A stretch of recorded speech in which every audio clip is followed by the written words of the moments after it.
नमस्कार, स्वागत है आप सभी का आपके अपने चैनल नॉलेज विद सीके में। और हम लोग पढ़ रहे हैं गुहादित्य के गोहिल वंश के बारे में। And I am too lucky कि मुझे इस वंश के बारे में कुछ कहने का मौका मिल रहा है। मेरा सौभाग्य है कि इतने महान वंश के बारे में बताने का मुझे मौका मिला। इसके लिए मैं इस वंश की शुक्रगुजार रहूँगी। चलिए आगे बढ़ते हैं। हमारा टॉपिक था महाराणा सांगा, जो कि है भक्ति और शक्ति का संगम। वो टाइम पीरियड कहलाता है। शक्ति महाराणा सांगा के रूप में और भक्ति महाराणा सांगा के पुत्र वधू महिषी मीरा के रूप में, जो कि भक्त शिरोमणि कहलाती हैं। 1527 में एक युद्ध हुआ था, खानवा का युद्ध। खानवा का युद्ध जो कि महाराणा सांगा हार गए थे 1527 में। लेकिन हम देखते हैं कि महाराणा की मृत्यु कब हो रही है, 1528 में।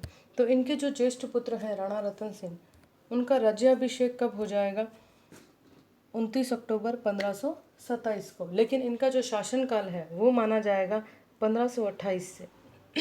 कारण कोई बड़ा नहीं है, बस इतना ही है कि महाराणा सांगा की मृत्यु कब हो रही है, 1528 में। 1528 से 1531 तक का जो पीरियड है वो महाराणा रतन सिंह जी के नाम है। इनके शासनकाल में एक बार हमला हुआ था, किसकी तरफ से, बादशाह महमूद खिलजी की तरफ से, जिन्होंने अपने सिपह सालार शर्ज खां को फौज देकर मेवाड़ की तरफ कूच करने भेजा था। इस युद्ध में महाराणा रतन सिंह विजय होंगे और शर्ज खां मारा जाएगा।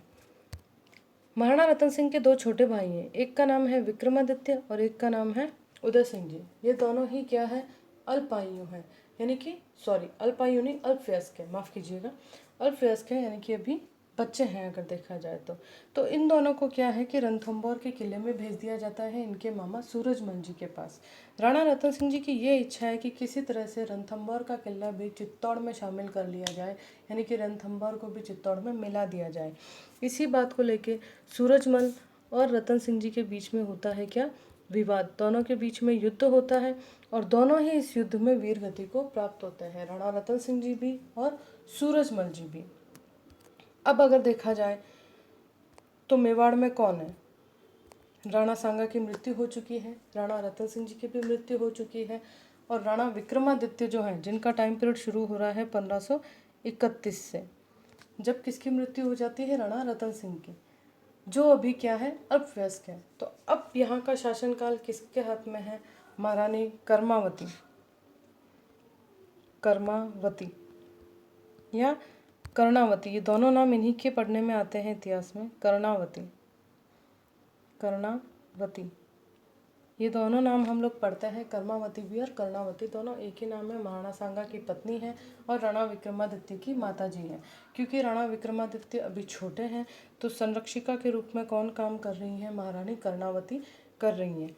ये है बहादुर शाह, जो मौके का फ़ायदा उठाना चाहता है। हालांकि इसके और राणा सांगा के बीच में करार हुआ था, एक कॉन्ट्रैक्ट हुआ था, आप ये समझिए कि ये दोनों एक दूसरे पे हमला नहीं करेंगे।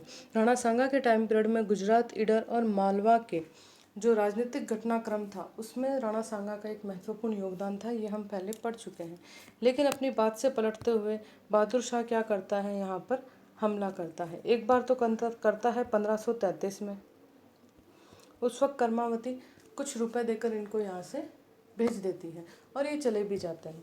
उसके बाद वापस 1534 में आता है। कहते हैं ना, पैसा कम हो तो पेट नहीं भरता और ज़्यादा हो तो दिल नहीं भरता।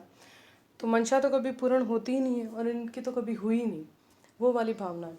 तो इन्होंने फिर हमला कर दिया, कब, 1534 में। अब और कोई ऑप्शन नहीं है यहाँ पर, तो क्या होगा, साका होके रहेगा। रानी कर्मावती को पता है कि हम लोगों के पास इतना भी धन नहीं है कि हम बार बार इसे चुप कराएं, यानी कि एक ही सल्यूशन है कि अब क्या हो, युद्ध हो ही जाए, शंखनाद बज ही जाए। लेकिन यहाँ दिक्कत ये हो रही है कि केसरिया कौन पहनेगा। जौहर तो कर लेंगी रानी कर्मावती अपनी बहू जवाहर बाई के साथ, लेकिन दोनों बच्चे तो कहाँ हैं, मामा के पास है। तो अब यहाँ पर केसरिया कौन पहने, तो केसरिया अब यहाँ पर पहनेंगे रावत बाघ सिंह जी, जो कि कहाँ से हैं, देवलिया प्रतापगढ़ से। ये यहाँ पर क्या करते हैं, राणा का मुकुट पहनकर युद्ध में उतरते हैं, यानी कि केसरिया कौन पहनते हैं, बाघ सिंह जी देवलिया प्रतापगढ़ से, जो अपनी वीर गति को प्राप्त होते हैं कहाँ पर, पांडु पोल। चित्तौड़गढ़ की जो पहली पोल आपको मिलेगी वो पांडु पोल के नाम से प्रसिद्ध है और वहाँ पर इनको वीर गति प्राप्त होती है। इसके अलावा भैरव पोल पर सोलंकी भैरव दास जी देसुरी। एक तरह से कर्मावती ये कह देती है इन सबको कि चित्तौड़ का किला आपके हवाले, बचा सकते हैं तो बचाइए। तो सारे राजपूत जो हैं वो एक तरह से इस युद्ध में भाग लेते हैं। जो भी मेवाड़ के सहयोगी हैं, मेवाड़ के हितैषी हैं, वो सभी इस युद्ध में भाग लेते हैं और वीर गति को प्राप्त होते हैं। राजराणा सज्जा, देलवाड़ा, असाजाला, बड़ी सादरी, अर्जुन हाड़ा, बूंदी। इसके अलावा भी कई राजपूत वीर हैं जिनका नाम मैं यहाँ नहीं ले पाई हूँ, लेकिन यहाँ गिनती ख़त्म नहीं होगी। इतने राजपूत वीर यहाँ पर शहीद हुए थे या वीर गति को प्राप्त हुए थे, मैं ये कह दूँ। ये माना जाता है कि इस वक्त कर्मावती ने हुमायूं, जो कि बाबर का बेटा था, उसे मदद के लिए राखी भी भेजी थी। राखी भेजने के बाद दो बातें सामने आती है। पहला तो ये कि हुमायूं मदद करना तो चाहता था लेकिन कर नहीं पाया क्योंकि वो लेट पहुंचा। और दूसरी ये बात सुनने में आती है कि हुमायूं के दिमाग में ये चल रहा था कि भाई हमला करने वाला बहादुर शाह यानी कि इस्लामिक शासक है, मैं उससे क्यों पंगा लूँ, मुझे क्या करना। या फिर ये भी हो सकता है कि हुमायूं को ये डाउट था क्योंकि राणा सांगा की मृत्यु बाबर की वजह से हुई थी, तो हुमायूं को लगा कहीं ऐसा तो नहीं कि कर्मावती मुझे बुलाकर मुझे मारना चाहती है इसलिए बुला रही है। तो ये दो डाउट सामने आते हैं, ऐसा इतिहास की किताबों में हमने कहीं ना कहीं पढ़ा है। इसके अलावा एक बात और आती है, गोपीनाथ जी शर्मा वो ये कहते हैं कि हुमायूं को चिट्ठी भेजी नहीं गई थी। ये कर्मावती की क्या थी, एक कूटनीति थी। कर्मावती को ये लगा था कि ये सुनने के बाद कि हुमायूं आ रहा है शायद बहादुर शाह वहाँ से चला जाए। यही सोचकर उसने एक रूमर फैलाया था कि हुमायूं क्या कर रहा है, मदद करने के लिए आ रहा है। लेकिन बहादुर शाह नहीं रुकता है, चित्तौड़ पर हमला करता है और चित्तौड़ का दूसरा साका होता है जो 1534 में हो रहा है। कुछ किताबों में आपको 1535 भी डेट मिलेगी, लेकिन जो ज़्यादा प्रमाणिक, ज़्यादा इतिहासकार मानते हैं वो आपकी क्या है, 1534 ही है।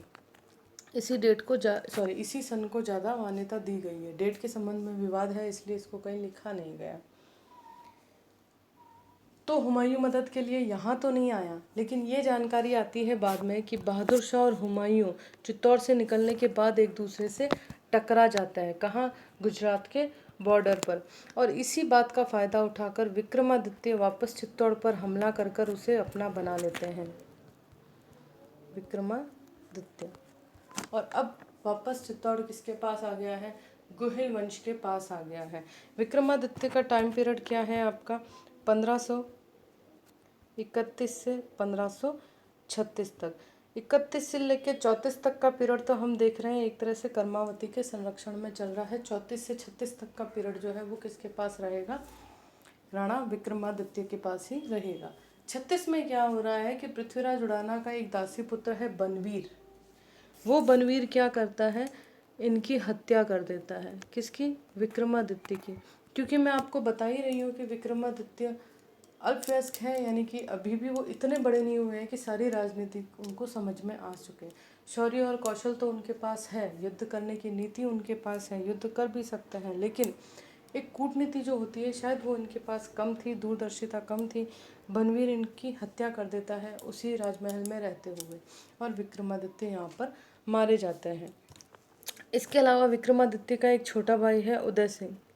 बनवीर का प्रयास उदय सिंह को मारने का भी है, लेकिन हम सब ने ये कहानी पढ़ी है, कहानी तो नहीं है ये हकीकत है, लेकिन हम सब ने किताबों में पढ़ा है कि उदय सिंह की धाय माँ यानी कि पन्ना धाय, मैंने कहा था ना एक और शिरोमणि आएंगे, ये शिरोमणि है पन्ना धाय, जो अपने पुत्र की बलि देकर उदय सिंह की जान बचाती है। मेवाड़ हमेशा पन्ना धाय का ऋणी रहेगा इस मामले में।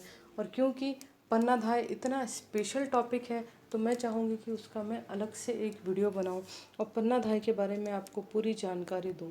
ये वंश हमेशा पन्ना धाय का ऋणी रहेगा क्योंकि पन्ना धाय ने उदय सिंह को बचाने के लिए अपने पुत्र की बलि दे दी है। तो नेक्स्ट वीडियो होगा हमारा पन्ना धाय पर। यह था हमारा मेवाड़ का दूसरा साका जो कब हो रहा है, 1534 में हो रहा है। ठीक, पहला साका कब हुआ था, 1303 में हुआ था।